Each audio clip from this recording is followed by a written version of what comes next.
నేను 3 ఇయర్స్ నుంచి హైదరాబాద్ లో ఉంటున్నాను సార్. అయితే అయితే మా చెల్లి వాళ్ళు అక్కడ ఉంటున్నారు అత్తాపూర్ లో జర్మంటైన్ హాస్పిటల్లో. మా బావగారు ఫిజియోథెరపీ డాక్టర్ గా పనిచేస్తారు. నేను ఎవ్రీ 1 వీక్ ఒకసారి వెళ్తా ఉంటాను అక్కడికి. వెళ్ళినప్పుడు వాళ్ళు భోజనం చేసే టైంలో ఏ రోజు కూడా ప్రశాంతంగా భోజనం చేయలేదు సార్ ఈ 2 ఇయర్స్ గ్యాప్ లో. ఎందుకు చేయలేదని నేను కూడా తెలుసుకోవడం జరిగింది.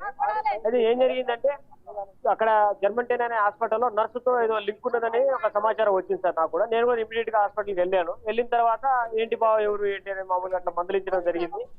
అయితే అతను ఏమన్నారంటే నేను డాక్టర్ కదా, మామూలుగా నర్సులు వస్తా ఉంటారు పోతా ఉంటారు, డౌట్ క్లారిఫై చేయాలని చెప్పేసి చెప్తా ఉంటాడు. సరే ఫ్రెండ్లీగా ఉంటుంది కదా హైదరాబాద్ కల్చర్ అని చెప్పేసి నేను కూడా దాన్ని లైట్ తీసుకోవడం జరిగింది.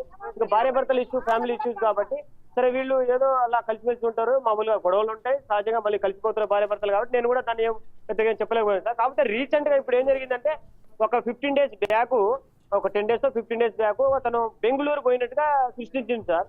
అది ఏంటి అనేది క్లారిటీగా మా వాళ్ళు అడిగారు. అడిగితే బోర్డింగ్ పాస్ అనేది దొరికింది మా వాళ్ళకి. బోర్డింగ్ పాస్ దొరికితే బోర్డింగ్ పాస్ లో 2 టికెట్లు ఉన్నాయి. వాళ్ళు ఫ్లైట్ లో పోయారు ట్రైన్ కి ఎట్లా? ఫ్లైట్ లో పోయారు. ఫ్లైట్ లో పోయినప్పుడు ఆ టికెట్ లో 2 పేర్లు ఉన్నాయి. కేరళ అమ్మాయి ఒక పేరు ఉన్నది, దాని తర్వాత మా బావగారి పేరు ఉన్నది. అయితే ఏంటని అతను మందలించడం జరిగింది. అతను కొంచెం ఒప్పుకున్నాడు, నేను కేరళ పోయినా కొచ్చికి పోయినా అమ్మాయితో పోయినా అని చెప్పి ఒప్పుకోవడం జరిగింది. మధ్యలో ఒక 10 days బ్యాక్ కొంచెం గొడవ జరిగింది. దాన్ని కొంచెం సమస్యగా పరిష్కారం చేశారు, ఓకే అయిపోయింది. మళ్ళీ ఈ మధ్య ఏమైందో తెలియదు.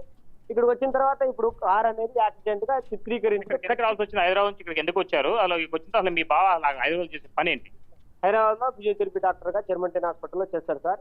అసలు పని ఏంటి అంటే ఇక్కడ ఎందుకు రావాల్సి వచ్చిందంటే ఆ గొడవ వల్లనే వచ్చారు. ఇక్కడ సద్దుమణిగిద్దేమో ఉన్న ఊరు కదా, కొంచెం కలిసిమెలిసి ఉంటారు, కొంచెం మంచిగా ఉండదని చెప్పేసి వచ్చారు. కానీ ఆ గొడవ అనేది ఈ రకంగా దారి తీస్తుందని నేనైతే ఊహించలేదు. పెద్ద సమస్యలో గొడవ సెటిల్మెంట్ అయిన తర్వాత వీళ్ళు ఇద్దరు కలిసి వేరే ఊరు వెళ్తున్నారు ఎట్లా?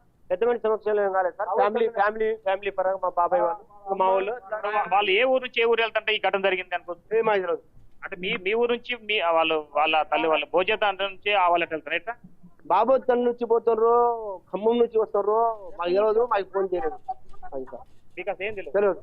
అసలు ఏం తెలియకుండా మీ అమ్మాయి సీరియస్ లో ఉంది అని చెప్పారు. అయితే మేము మా ఊరోళ్ళకి చెప్పారు. తర్వాత మీ అమ్మాయి చనిపోయిందని నాకు ఒకటి.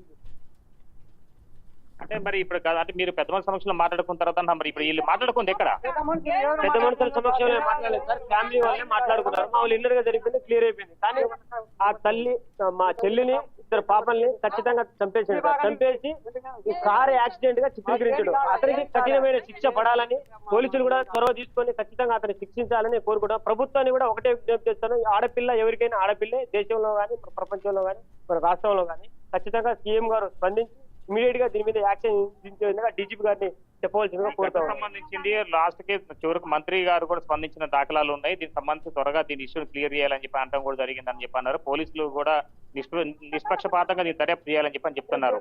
అయితే ఆ మంత్రి గారి ఆదేశాల మేరకే అన్ని సవ్యంగా చక్కగా త్వరగా దీన్ని క్లియర్ చేయాలని చెప్పి అంటున్నారు. నిజమేనా?